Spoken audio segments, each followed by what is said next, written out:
Hello, my name's Andrew Beattie and I'm a consultant with Pro Advice.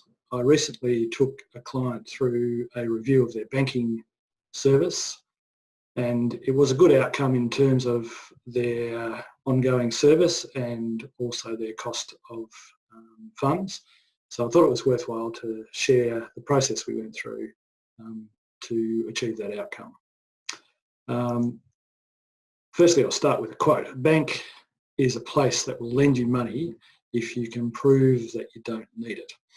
And effectively what that means is the better you can show you are as a business and as a family or a client, the more money that they will lend you and the less it'll cost. So when reviewing your banking service, the key thing that you're doing is allowing the bank to review you as a client.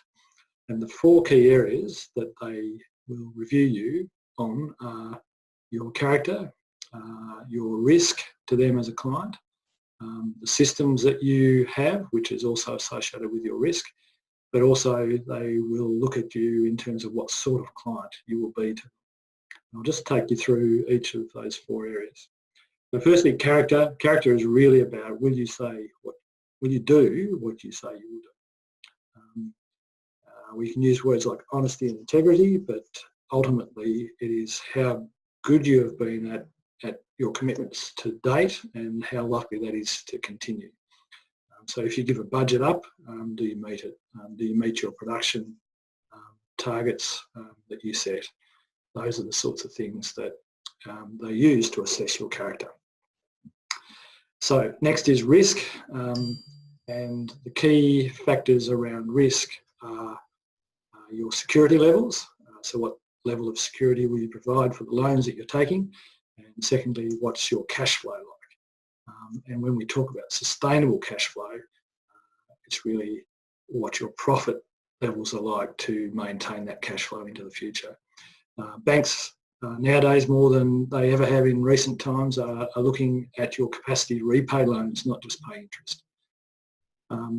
So the other factors around risk that they will look at are things such as, do you have a succession plan? And what's your key man risk? So one of the things to provide to a bank is effectively a risk register and a risk register, I should say, and then what strategies you put in place to mitigate those risks or to manage those risks should they occur. The other key area that they will look at from when assessing the client is, what are your systems like? So what are your cash flow systems like? What are your reporting systems like? What are your workplace health and safety systems like? And a lot of those play into risk, but they also look at how likely it is we'll get the information when I need it, and how likely is it that the client will be making good decisions based on the information that they are able to generate from their business. The fourth area, which is not looked at very often, is really how good you will be as a client. But I think this is an important component to a bank, and that is essentially, will you be a good client, or as opposed to being a pain in the backside? And part of that is how likely you are to be a referral service to them into the future.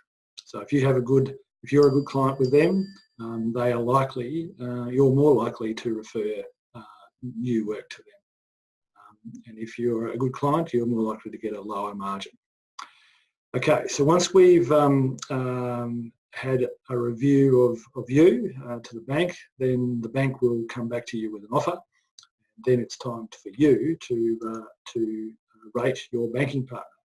And the four key areas that I think you should rate the bank are the manager, the cost of finance or your client margin, the systems the bank have, and the support systems that they provide. And I'll quickly run through each of those in turn. So the manager is really, again, like they're rating you. How likely are they to do what they say they will do? And secondly, what standing do they have in the bank? If things get tough, will they have your back? Do the key decision makers within the bank, the credit systems, are they confident in that bank manager and the information that they provide them? Okay, cost of finance. So this really comes down to what your client margin is, and your client margin is the transparency to what your cost of finance is. Rates can go up and down, but if you know what your client margin is, you can work out where you are at any one time. So it's a critical bit of information you need to know in any banking review. Systems. So all banks have internet banking systems. Some are better than others. Some are better for some needs than others. So you need to know what your needs are and to assess those banking systems around those needs. And then fourthly, the support that the bank has. So what experts and information systems does the bank have to support you in your business going forward, in your business and your business decisions. So once you have assessed the bank on each of those 4 levels, then you are able to come up with an overall rating for that bank and to compare them against other banks if you are in a banking proposal type scenario. Okay, so the takeaway messages are know your client margin. That's a key bit of information that you must know. Be clear on what will improve that margin. So ask the bank manager, what do I need to do to improve my margin? And then once you've put those things in place, you can go back to the bank and say, look, I need to lower my margin based on my improvements that I have achieved. Put into place regular reviews of your banking so that the service remains sharp, and I suggest that should happen every 5 years. And then when you're going through this process, you need to sell your business and yourselves to the bank. This is part of the negotiation process. The bank doesn't always know what are the things that will reduce your risk, so you need to be able to provide those and sell those. And then finally, when you're in the banking relationship, then regular communication is key to a good ongoing relationship between both parties. So final thing, the higher the confidence the bank has in you, your family and the farm business, the lower the interest rate will be.